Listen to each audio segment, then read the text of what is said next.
We're at 23b. Okay, and we are five lines in the bottom of the page. Toshma. Okay, we're in the middle of a discussion. What happened was we were talking about birds that are found next to a nest. So if it's within 50 amas of a nest, it belongs to the owner of the nest. If it's found outside of 50 amas, it doesn't. If it's equidistant to two nests within 50 amas, so then it belongs to both of them. So Rav Chanina began by saying that roiv v'karav holchan achar roiv. If you have a majority and you also have the most proximal, which is not the majority, so you go with proximity over majority. You go with majority over proximity. I'm sorry. And Gemara sort of left it hanging. We didn't get a resolution. What is a more stronger method of arbitration? Is it following majority, or is it following the one which is closest? So you have a whole bunch of proofs today, all sorts of different ideas. Okay, so Toshma nimtza ben shnei shayfches. You find the bird between two nests. Karav zeh shalai v'karav zeh shalai. So that it's within 50 amas of both nests. It belongs to the one who it's closest to, even if it's within 50 amas of the other one. Okay, so even though one nest has more birds than the other nest, we still go by the closest nest. What does that tell me? You have a majority from one nest, because most birds are from one nest. You have a minority from the other nest, and yet you still follow the closest nest, not the majority. So the Gemara says, no, both nests have an equal amount of birds. So therefore, it's only proximity, it's not majority. So the Gemara asks, why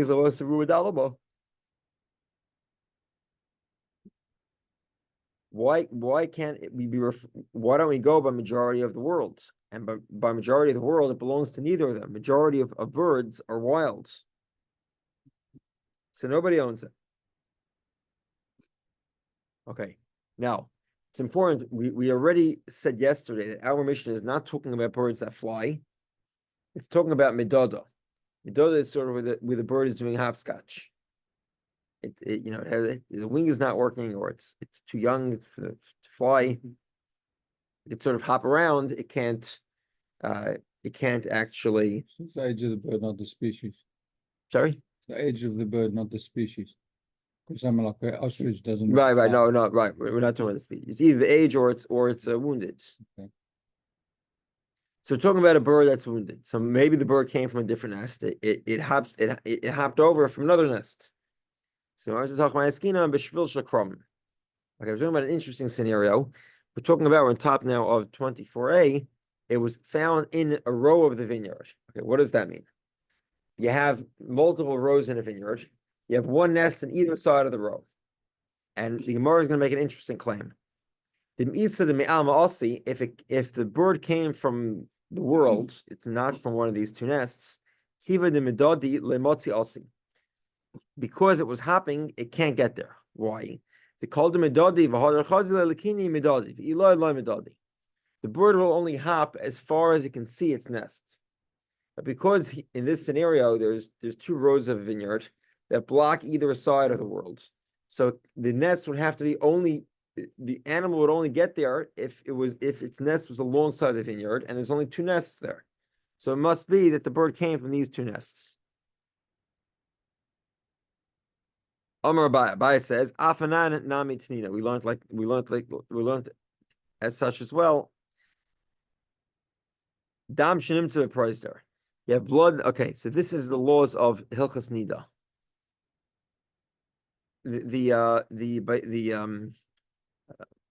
The biology here is not quite exactly the way we have it, but the Talmud proposes that a woman's menstrual. If a woman finds blood, it could either be regular menstrual blood, or it could be perhaps blood from the ovaries, which would be uncommon. Okay, so let's explain. Okay, dam shenim to the praiser. You have blood that's found in the vagina. So sveikotomai, shechaskasim in a makar.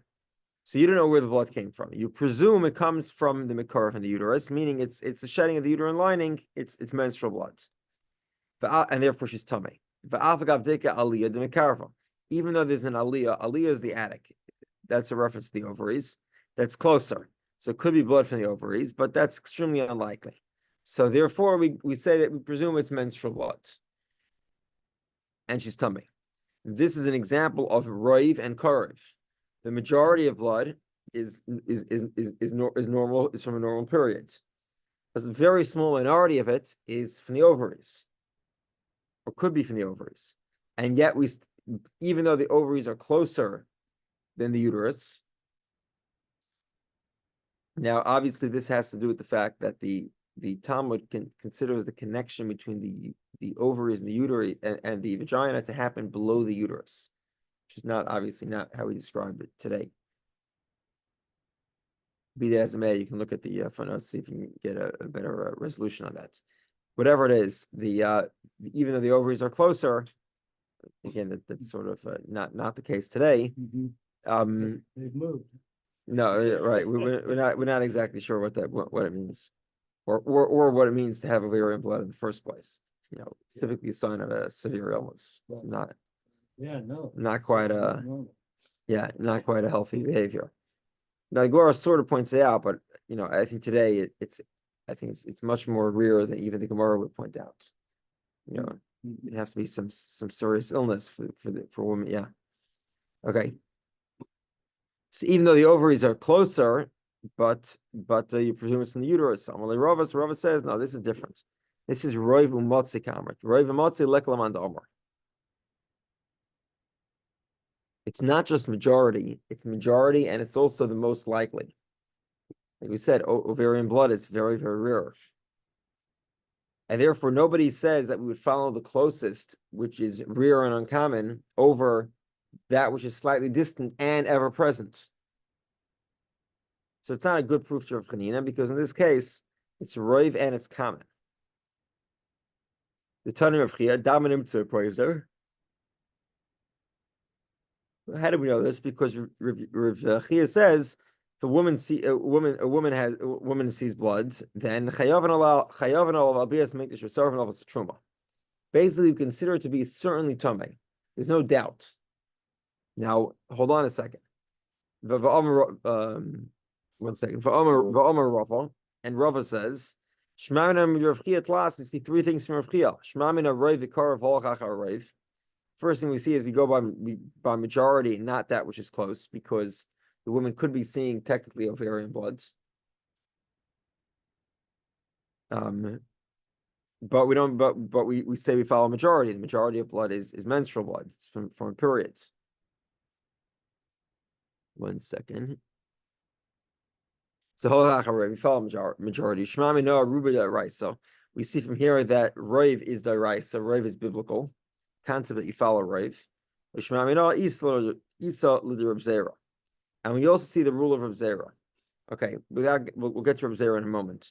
Let's just explain it outside. Rav Zera basically says that a single majority is sufficient to understand it as it is. So let's explain here.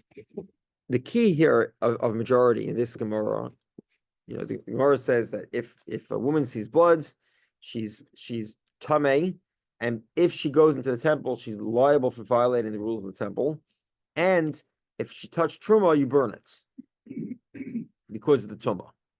Now, why don't we consider it to be a suffix tamei? Maybe it's menstrual blood. Maybe it's blood from the ovaries. It's a suffix. Now, it's true that we treat it stringently because of majority, but it should still remain a suffix. So Rav Chia here is clearly indicating that no, it's not a suffix at all. We treat her as if she's certainly tamei. It's not a doubt. We have no doubt that the blood came from the ovaries. It's so unlikely that, and even though it's closer, it doesn't make a difference. It's so unlikely that we don't value it.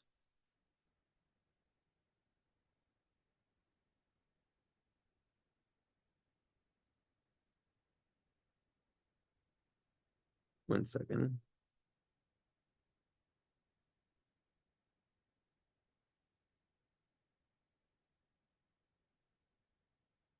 Okay. Okay, now getting back to Rav Zera. The Amar Rav Zera, Afish Das Medina Neulais, even if the doors of the city are closed. What does that mean? Okay, we have a law that let's say we have a closed city, okay, and we have 9 shops that sell kosher meat, and one shop sells non-kosher meat, and somebody finds a slice of meat on the street.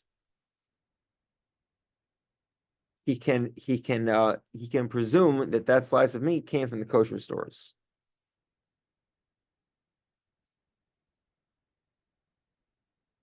Let's say that not only is the city 9-1 of kosher meat, but also the country is also 9-1. Let's say it's in Israel, and nine shops sell kosher meat, 1 shop sells non-kosher meat. So now we have a double majority. We have if it fell from the people in town, it's a majority kosher, and even if it fell from the travelers, it's also majority kosher. It's a double majority. Rav Zera says that a double majority is not necessary. Even a single majority, even if the doors were locked at night, meaning there are no travelers that are coming in for getting meat. And not just by night, even by daytime. There are no travelers, period. So the 9 shops that sell meat are the only majority. We still would allow you to eat the food and treat it as kosher. Because a woman, there's only one doubt. There's no question about maybe the blood is from some other woman, obviously. There's only one majority. The majority is period bleeding. And therefore we follow majority. So the Gemara says this is not really a majority. Rava over here is pointing out that majority wins because Rava basically is proving Rav Chanina's point. He's saying that in the scenario of a woman, there is majority against Karef, against that which is closer. That would be ovarian bleeding. And Rav Chanina suggests that we follow majority. Rava disagrees, and he says by period bleeding, it's different because not only is it majority, but it's also the most common. Meaning a woman regularly has periods. So there's reason to presume that not only does it come from the uterus because majority of the blood comes from the uterus, but also the uterus constantly bleeds. Not constantly, but on a regular basis. So how could Rava prove from this brisa that roiv against proximity? We rule by roiv, when over here the issue is not proximity. The issue is not just roiv majority, but also what's most common, what's regular, and in this case, period blood is regular. But Rava the Gemara says Rava changed his mind. Okay, Itmar we learned. We continue this discussion of majority against close. You find a barrel of wine that's floating down the river. So Amar Rav says, Nimtis Keneged Ir Sharuba Yisrael, if you find it in a city where it has majority Jews, Muteras, then the jug of wine is permitted. Keneged Ir Sharuba Nachram Asura. If you find the jug next to a city that's majority non-Jews, then it's prohibited. Shmuel says that Filu Nimtis Keneged Ir Sharuba Yisrael Asura. Even if you find it next to a Jewish city, it's also prohibited. Okay. Now, presumably, presumably, it came from the city called Ihidikira. Name of a city, meaning a non-Jewish city. Okay, so the Gemara says, well, let's say this debate is debate of Rav Chanina. Rava that says when you find the wine, you go by the closest city. Rava disagrees with Rav Chanina. He says you follow closest over majority. And Shmuel says, no, you look at all the cities on the river.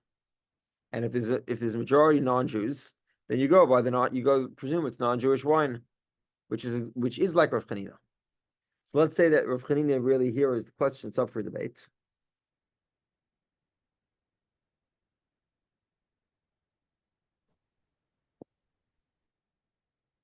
The Gemara says, it could be that everyone agrees to Rav Chanina. Okay, so The Marasavar in Isa, the Meikmi, the Kirasoya, Kulif Shuri have Metavile, Marasavar, Harif and Nahara, Nogat Vasai. Okay, basically, here's the debate. The debate basically is, can a barrel of wine survive a trip down the river from upstream? By the way, the barrel here is used in looser terms. Presumably, it was clay amphora. Amphora, so like the large, the typical picture. It's like a barrel that comes up like this. It has handles on the side. Sorry, like a clay vase, basically. Right, like a clay vase. So yeah, this thing shatters, and the wine is coming right out. It's not like it's a wood barrel that has some flexibility and some durability. You know, it's a clay vessel. So basically, this is the debate. Rova says, "Akulav shuri have metavile." The curves in the river would have shattered the barrel, meaning it would have hit on the rocks or hit on the edge of the river, and it would not have made the trip. And Shmuel says, no. If the river was very swift, the river was able to carry the barrel without shattering it. But in other words, Rava says when you find it next to a Jewish city, it couldn't have come from a different city. It would have broken. And Shmuel says, no. It could, because the river would carry it quick enough that it would not break.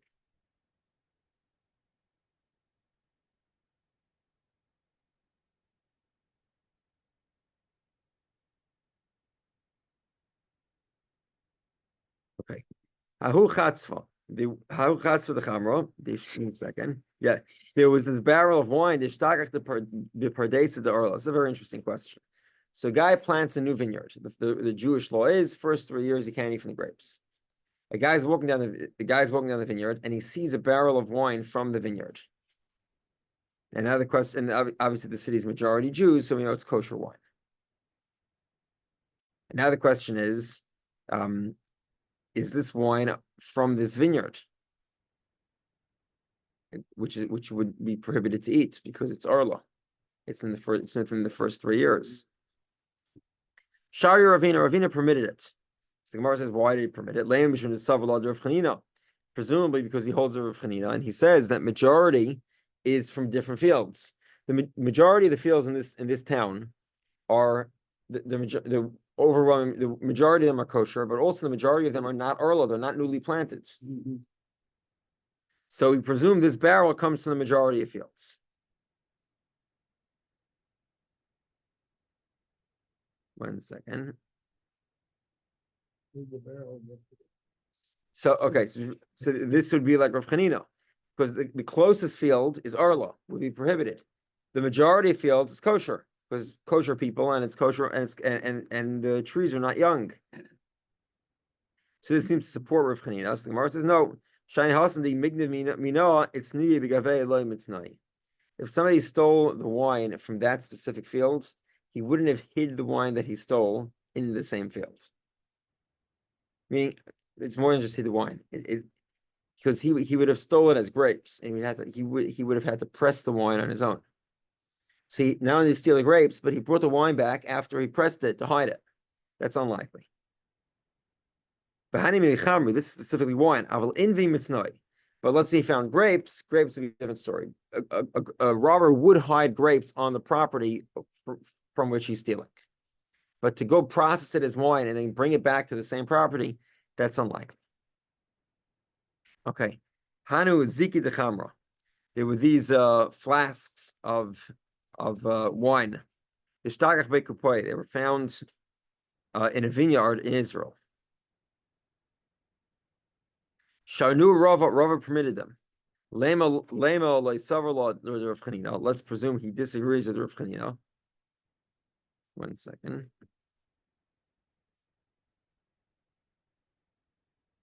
Okay. The concern here is that even though majority of Jews keep kosher, and their wine would be kosher, but there's also a lot of travelers and a lot of people in the global world that are non-Jews. So we should follow a rave of the majority of the globe.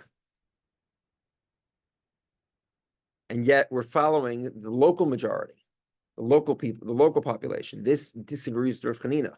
Rav Chanina says you follow majority over proximity. Over here, Rav is relying on the proximity, the people that live in Israel, that they keep kosher, over the majority of the world that doesn't keep kosher, and the fact that it could easily have come from a traveler. Gemara says, no, shiny hasam is shufchai Yisrael ninu.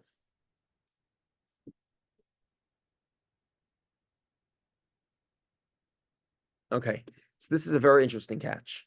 The people that pour the wine in Israel, the people that measure out the flasks, they're all Jewish. The wine, if it came from them, the wine is kosher. Now let's try to imagine something. These flasks are we'll see. Let's continue just another line. These must be large flasks. Aval zutri, but if they're small ones, maybe they're from travelers, meaning travelers don't carry large flasks of wine. They're bringing it to sell, they'll put it in barrels. And if they're drinking, then they carry small flasks. So if you found a large flask, it must have been from the locals, who are majority Jews. It couldn't have been from those coming to visit, because they would have no business carrying large flasks. One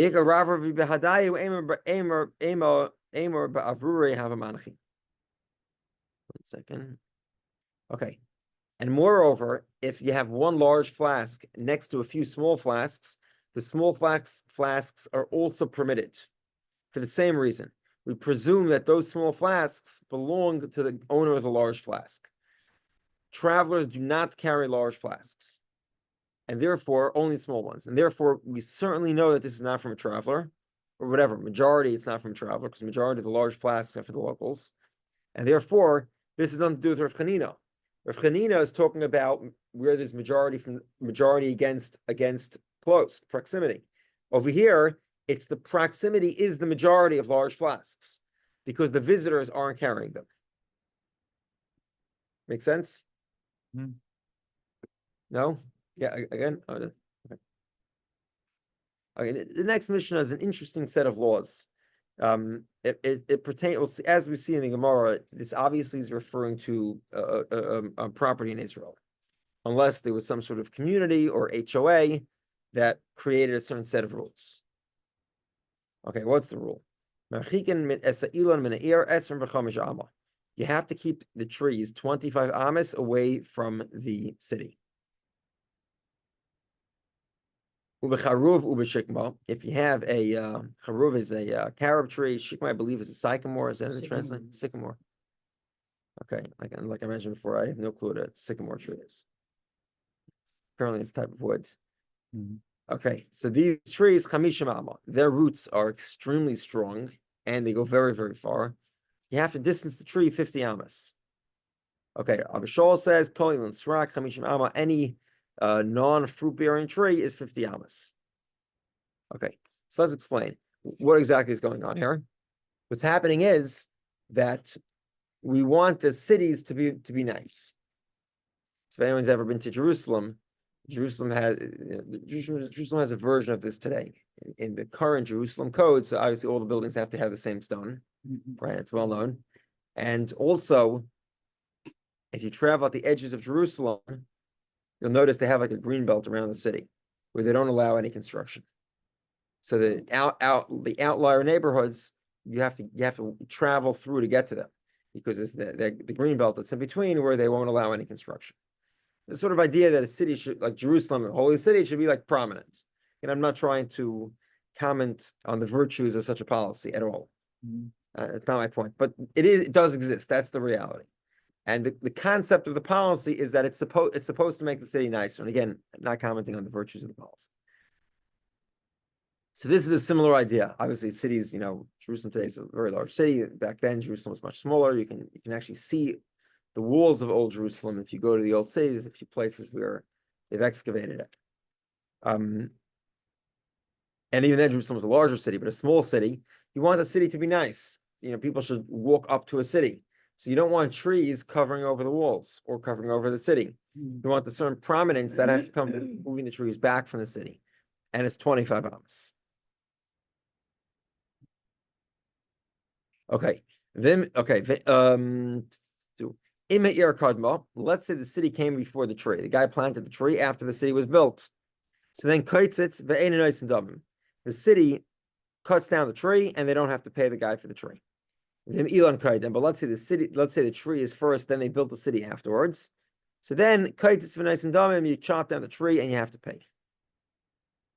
Suffix You're not sure who came first. You chop down the tree, and you do not have to pay for it. The general principle is when you're not sure if you have to pay money, you don't have to pay. The one who's collecting it's his obligation to prove the liability. Says the Gemara, my timer. What's the reason? Ula explains, because of the beauty of the city. And again, we're talking here about the cities of Israel. Now, the concept of the beauty of the city is actually established in, we'll get to it in the Parsha in about 2 weeks, and it's, I believe, in Parshas Masay, the last Parsha of Chumash Bamidbar, right? This week is Chukas. No, next, I'm sorry, this is Balak. This is Balak. This will be, I believe, Matas Masay together. This will be next week then. I'm sorry, Pinchas first, and then Matas Masay, 2 weeks. There's a concept here about the 42 cities of the Levium. The Levium were given 42 cities to live in, Gehanim Levium. That's because they did not have a ancestral property. Every other Jew got an ancestral property. They did not. So therefore, they were given 42 cities to live in. How are those cities built? So the Torah describes the size. And outside of the city, there's a space called a migrash. A migrash is like a green area. It's a public, it's a park, basically. It's a green park. And it also includes soda, fields. So surrounding the city, you have the green area plus the fields. So the Gemara says, typically, the ain't ice and soda migrash, migrash soda. The rule of the cities in Israel is that you can't take a green area and turn it into a field. You can't take a field and turn it into a green area. So obviously, this law is in effect even without the law of keeping Israel beautiful. So Gemara says, "Let's read or belozed. Amar Eisen Sada Migrash and Migrash Sada. Hacham Shemnaya Ir Leavdina." Rabbi Dovid says you could change the green area to the field area. You could change the field area to the green area. So in that case, we still need him to tell us that you can't plant a tree within 25 amas of the city. In other words, even though you could take the green area and turn it into a field, but you can't plant the tree. It can only be a white field, meaning a field that grows and is harvested every year. It can't be a tree. So Gemara says, even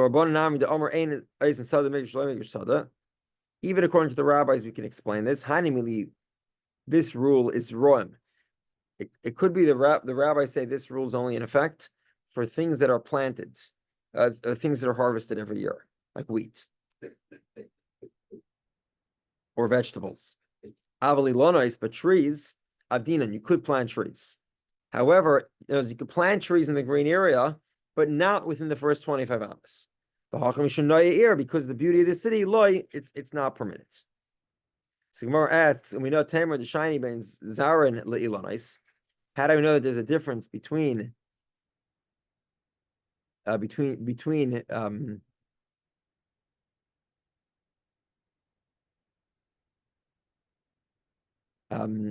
wheat, between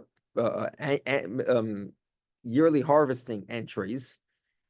We know as follows. Okay, this is another sidetrack. A lot of sidetracking today. The Tanya we learned. Okay, so let's introduce this concept. There's something here without getting into too much details. If you want to make an eruv, right? We have an eruv in our community. One of the challenges of making an eruv in this community is what we call a karfif. What's a karfif? So within a karfif is an area that's eina miyuchad l'dira. Okay, it's let's say you have a property that has a corral inside of the property. It's for the horses. That's not for humans to live in. And therefore, once it gets to a certain size, 50 amas by 100 amas, then you need to actually fence in the karfif itself. And you can't carry inside of the karfif. Because the size of the land being fenced in must be for human use. Now, what happens if it's mixed use? That's a question. What happens if majority of the property is for human use, but some of it isn't? This is all technical in the laws of Erev. This is how the whole about cemetery having to be fenced in. I'm sorry? Cemetery having to be fenced in, not part of the area. Is that what the whole part? A cemetery could be a karfif. I don't know. I'm not sure. I don't think it's relevant. Maybe in Baltimore there's a cemetery. Yeah. Okay, maybe. So it'd have to be fenced in. It's not for human use. Yeah. So a field is in the same category. Tiny karif. Okay, so now what happened was there was a rich guy. He had a green space, right? He had a nice public area around his house. It was bigger than a karf. It was the size. It's now a karfif. It's very large, but in this case, it's dedicated for dira. It's dedicated for human use. It's dedicated for him to hang out on his Adirondack, right? That's his own. That's humans' use. That's not like for planting or something else. But what happened? The rich guy, he decided to plant it with wheat. Once a majority of it is planted, so then we say, no. Now it's not for human use anymore. It's a karfif. It needs to be fenced in as well. Okay, and I use the word fenced in the loosest possible sense. I mean a halakhic requirement for a fence. I don't mean an actual fence or something that you might think would fit the legal definition of a fence. It means a halakhic fence. A halakhic barrier that separates the karfif from the rest of the area. Okay. However, nita ruba, let's say this rich guy has this large space and he plants it with fruit trees. He has an orchard. Then, it's still permitted. Why? Because he could still hang out there in his orchard. And to the contrary, in a certain sense, it's nice to hang out in an orchard. And therefore, we say that it is a property that is still considered to be dedicated for human use, and it does not need to be fenced in terms of the Erev. It's included in the Erev space. So we see here there's a significant difference between putting wheat in a green space versus putting a fruit tree in a fruit space. And therefore, the rabbis would concede that a migrash, a green area, can have fruit trees. However, for the rule of the Mishnah is, for the beauty of the city, those fruit trees must be set back 25 amas from the city. Okay. Yeah. Stop. Okay. Yeah, thank you.